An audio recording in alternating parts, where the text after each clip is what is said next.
tungkol sa pahayag mga ka-GPnatics nitong si Toby Chanco. Ano ba yung sinabi ni Toby Chanco, mga kababayan, mga ka-GPnatics? Ang pahayag ni Toby Chanco ay tungkol po mga kababayan dito kay Ramil Madriaga, doon sa kanyang pahayag, no? Na kung saan po nung una ay pumalag na nga dito itong si Attorney Raymond Palad nung nagpahayag po mga kababayan ng statement itong si Amy Marcos na sinungaling daw itong si Madriaga. Mga kababayan, at ang sabi ni Raymond Palad, bakit? Nandun ka ba nung nag-usap si Madriaga at si dating Pangulong Rodrigo Roa Duterte? Ngayon naman mga kababayan, ang banat ni Toby Chanco mga ka-GPnatics ay ito. Kay Madriaga, wala namang ebidensya, di ba? Di ba ang sinasabi ko lang, kung nag-rule yung Committee on Justice na walang ebidensya doon sa kay President Bongbong Marcos, dapat same standards lang ang gamitin natin. Di ba? Kasi ang problema dito, we cannot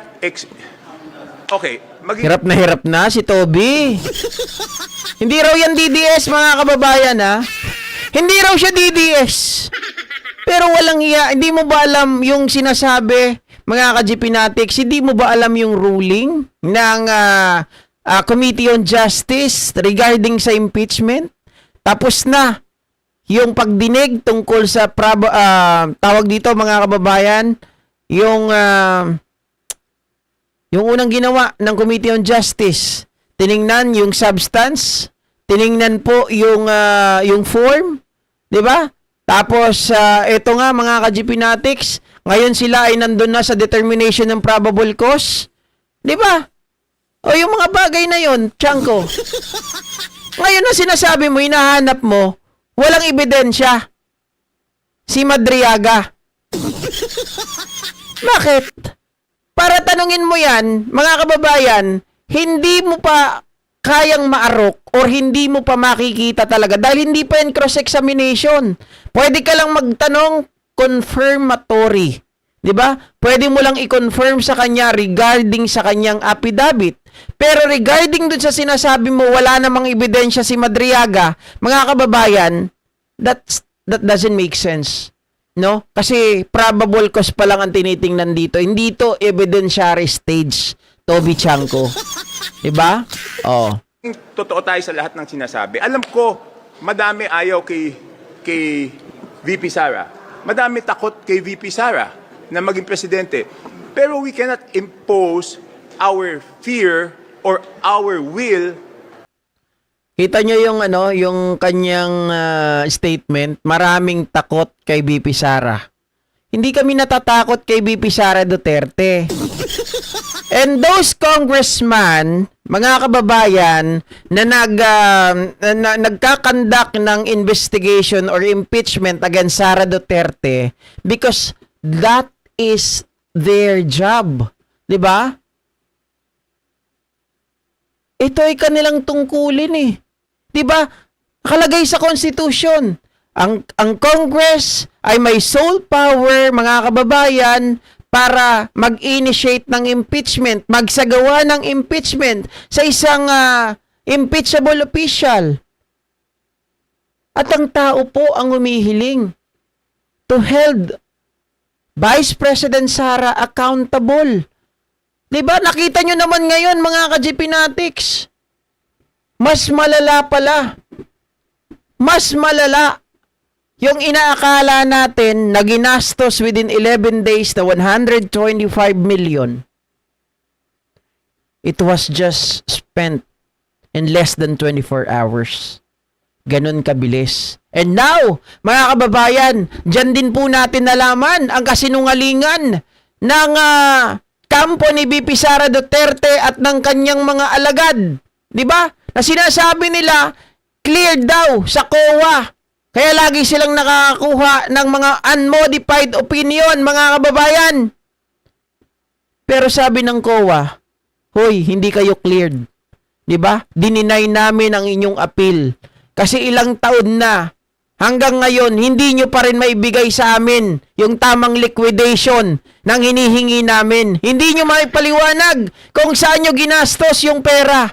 Di ba ang una hinihingi mga kababayan, yung 73 million? Oh. Kasi ang pinapasa nila, mga maling mga resibo. Resibo ng AFP. Ni-reject yun. Nagbigay ulit sila. Reject pa rin. Ilang taon na, mga kababayan. O, ano pa yung sinabi? Yung 375 million pa. Oh. Noong second quarter, third quarter, at fourth quarter daw ng 2023. Di ba hinahanap din yun? Pinasosoli din mga kababayan ng COA. Ang sabi ko nga po sa aking post, mga ka-GPnatics, mahirap talagang i-liquidate ang pera, no, kapag napunta na sa bulsa. Biruin nyo, milyones mga ka-GPnatics. Ngayon lang ako nakakita ng milyones. Hindi mo kayang i-liquidate. Samantalang mga kababayan, yung libo nga hinahanap eh. Di ba, oy, ilista natin to. Kailangan alam natin kung saan ito ginastos. Samantalang yung milyon, hindi nyo alam kung saan napunta, kung ano nangyari. Di ba, kung saan ginastos, saan ginamit. Okay lang kung 5 piso, 20, walang problema. Oh, naku naman, Toby Chanko. On her, Oo. kasi may bumoto sa kanya eh. Di ba, bakit hindi natin patakbuhin sa eleksyon? Tapos Sir mag-decision Antonio. yung tao, di ba? Bakit natin i-impose yan, di ba?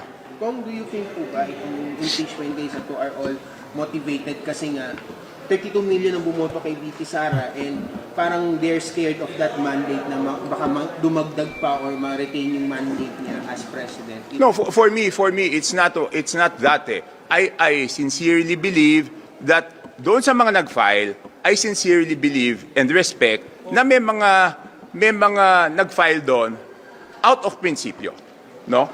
Naniniwala sila it's an impeachable offense. I respect that. Rinerespeto ko yung grupo ng Makabayan, rinerespeto ko yung grupo nila Kiko D na yun sa kanila prinsipyo, di ba? Naniniwala ko prinsipyo nila yon. Pero yung mga kasamahan ko sa Congress, aminin natin na yung iba dyan, takot sila na maupo si Sara. Lagi. Paulit-ulit, takot sila na maupo si Sara. Takot sila na maupo si Sara. Mga kababayan, sino ba talaga ang tunay na takot? Takot yung mga congressman na maupo si Sara? O takot si Sara, mga kababayan, na sagutin ang mga aligasyon laban sa kanya? Kasi, sino talaga nagsasabi ng totoo dito? Kasi, mga kababayan, sabi ka ng sabi, takot yung mga congressman na maupo si Sara. What is your evidence? Then show, diba, show us. Mga kababayan, ipakita mo sa amin yung ebidensya mo na natatakot yung mga kongresista na yon na makaupo si Sara. Kasi, one thing is certain, mga kababayan, na alam namin, si Sara talaga yung takot to reply, diba? Para sagutin, harapin yung mga aligasyon laban sa kanya. Certain talaga kami doon. Bakit kanyo? Sa dami ba naman ng abogado, mga kababayan, pwede namang sumagot, diretso. Bakit kailangan pa pumunta sa Supreme Court? Kailangan pumunta pa sa Quezon City RTC. Kailangan pa mag-file ng napakaraming abogado ng TRO. Diba? Hindi lang grupo ni Torion, hindi lang yung mga legal counsel, may mga tropa pa ulit. Mga abogado na naman, mga kababayan. Oh, si Man Scarpio. Bakit? Kung hindi takot. Yun, certain talaga kami dun. Takot si Lustay. Baka siya ang tunay na takot. Kasi mga, ganito lang yan kasimple, Toby Chanko. Sige, alam nyo. Kunwari, takot talaga ha. Pagbigyan ko yung yung rason mo. Pagbigyan ko yung drama mo, natakot talaga yung mga kasama nyong kongresista na manalo si Sara. Mga kababayan. Pagbibigyan ko yan. Kung ako naman po, ang kongresista, matatakot talaga ako. Bakit kanyo? Ngayon pa lang, Vice President siya eh. Hindi niya na kayang sagutin yung mga aligasyon laban sa kanya. Yung pagnanakaw, yung korupsyon. Paano kung magiging presidente pa ito? Eh di mas mahirap na itong kalabanin. Mas mahirap po ito mga kababayan.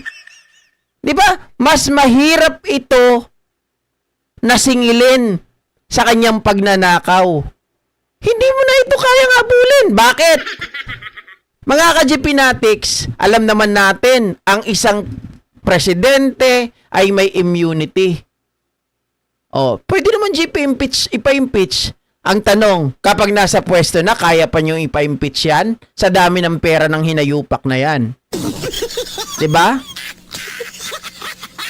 So ngayon, kung ako sa mga kongresista, bago mahuli ang lahat, total yan naman po ang kanilang trabaho, yan naman po ang kanilang talagang mandato, mga kababayan, di gawin nila ang lahat ng paraan. Kasi nakaisara naman ang uling halakhak eh. Kung tutuusin kung tutuusin. I mean, wag na lang natin gamiting huling halakhak. Nakaisara talaga mga kababayan ang pagkakataon to answer all the allegation against her. Di ba? Pwede niyang pasinungalingan yun sa pagsagot, mga ka-GPnatics, dito sa mga kongresista na to. Eh nakita natin, ayaw humarap eh. Di ba? So, sinong natatakot? Di ba? Kung gusto talaga ni Sara Duterte na maging presidente siya ng Pilipinas, take this opportunity to clear her name. Otherwise, mga kababayan, talagang babagsak siya. Nakita na natin sa mga survey, pababa na naman si Sara ngayon. Oh. Parang parehas na parehas lang kayo ni Amy. Ganyan din yung sinabi ni Amy, mga ka-GPnatics eh. 'Di ba? Ayan oh. Ang kampo ni Ramil Madriaga sa alegasyon ni Senador Amy Marcos na sinungaling ang nagpakilalang bagman umano ni VP Sara. Ayon sa abogado ni Madriaga, wala naman talagang alam ang senadora. Totoo naman. Usapan to nung dalawa. Oo.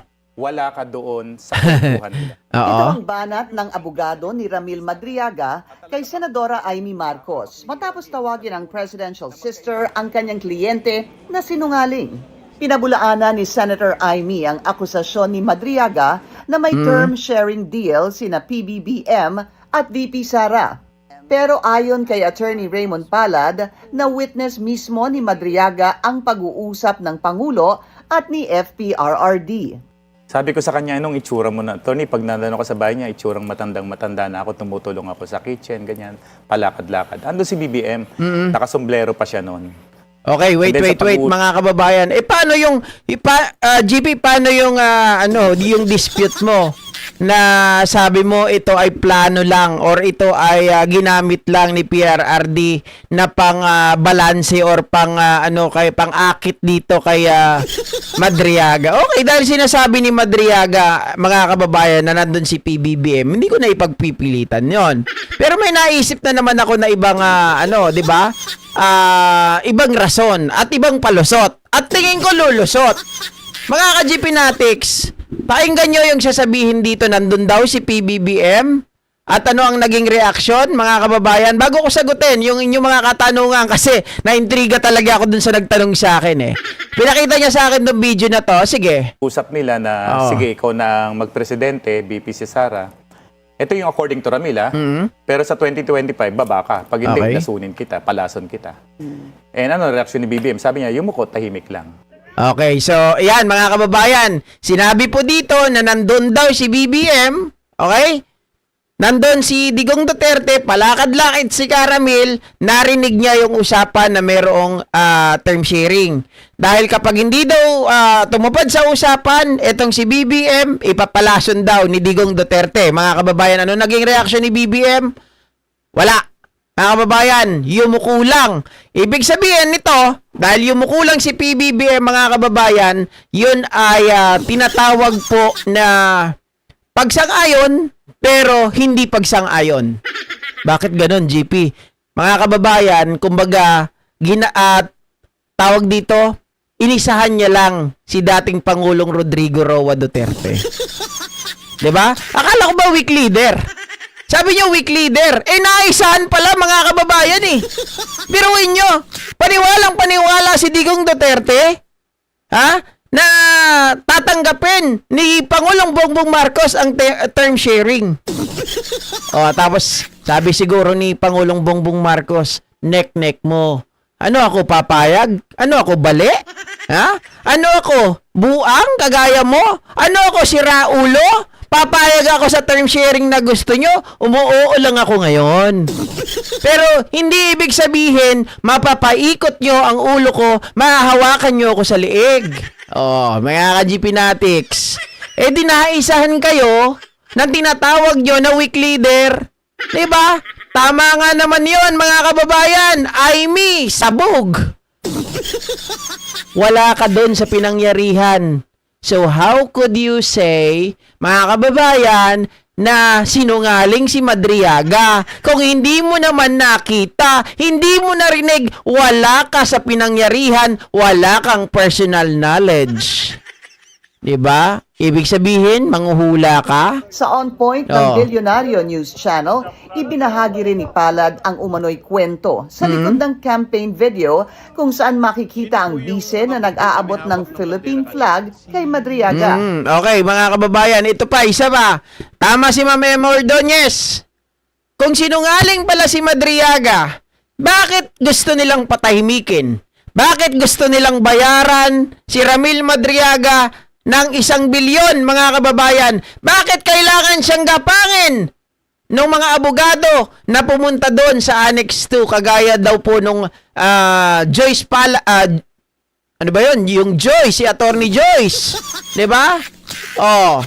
Mga ka-GP Natics. At bakit takot na takot sila? Ngayon lang tayo nakakita ng tao na kinasuhan ni VP Sara Duterte ng perjury. Kinasuhan din ng perjury ni Mans Carpio. Mga kababayan, etong si Ramil Madriaga. Diba? Na ang bilis po ng warrant of arrest. Ayan, ng sabpina. Ganun lang kasimpleng intindihin yun eh. Diba, legendary? Kung nagsisinungaling, labanan nyo sa tamang forum. Ilabas nyo yung mga ebidensya nyo. Huwag kayong matakot. Sabi ko nga kanina, gagamitin ko na naman yung napapanood ko sa mga Chinese drama. Mga ka-GP Natics. It appears to me, diba? Your act says otherwise. Your action says otherwise. Kabaliktaran. Sinungaling sabi nyo. Mga kababayan, bakit pinipigilan ninyo? Bakit hindi nyo sagutin ang harapan? Bakit hindi kayo magpakita ng ebidensya? Bakit ayaw nyong umattend sa pagdinig? Diba? Itong kay Aimee, alatang halata eh. Tuta, mga kababayan, pinakain ata ng bayag ni Digong to eh. Bakit ganun na lang, di ba, ganun na lang po siya magpakaaso. Na parang pag sinabi ni Sara, takot na siya. Palagay ko may ginawang kalokohan to, mga kababayan. Na alam ng mga Duterte. Palagay ko, totoo yung sinasabi ni Pebbles eh. Nakasama to sa tumatanggap sa Pogo, kaya matik nagsasalita kahit walang alam. At balikan ko rin yung sinabi kanina ni Ramil Madriaga, mga kababayan, dun sa galit ni Pulong na paghahamon. Sabi niya, sinabi lang naman yun ng tatay mo eh. Alam nga naman hindi ko sundin, naniniwala ako sa tatay mo. Di ba? Anyway, mga kababayan, hanggang dito na lamang po ang ating live streaming. Maraming salamat sa lahat po ng mga nakasama natin. Thank you sa lahat ng mga nag-likes, sa mga nakinig, mga ka-GP Natics, sa mga nakapag-participate. Thank you so much po sa inyong lahat. Pagkita-kita po muli tayo bukas, mga kababayan. At hindi, baka hapon na, no? Hindi umaga, baka mga hapon na kasi asikasuhin ko pa yung credit card ko.